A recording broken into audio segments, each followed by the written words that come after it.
ating bansa at para nga po alisin sila sa equation if they will damage our country.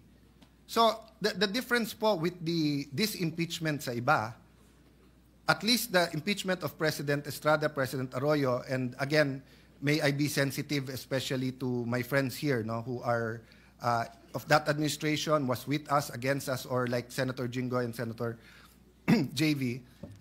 Yung feeling kasi doon is that if there was another day na hindi na-impeach, magagamit yung opisina na yon. Kasi presidente pinag-uusapan.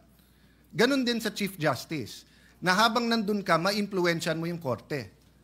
Pero pag pinag-uusapan mo Vice President ngayon, wala naman siyang hawak na departamento, wala siyang hawak na agency, wala namang police, militar, NBI, Coast Guard, whatever under sa kanya.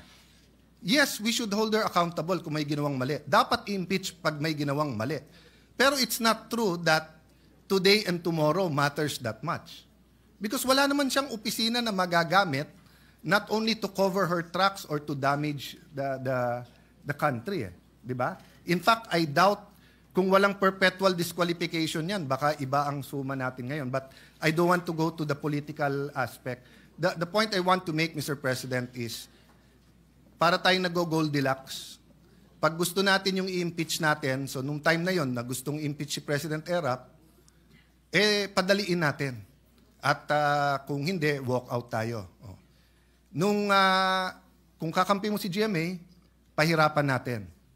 Kung kakampi mo si Duterte, pahirapan natin. Di ba? So, in that point, I see why the Supreme Court, they made a statement nag-statement sila about history. Sabi ng Supreme Court,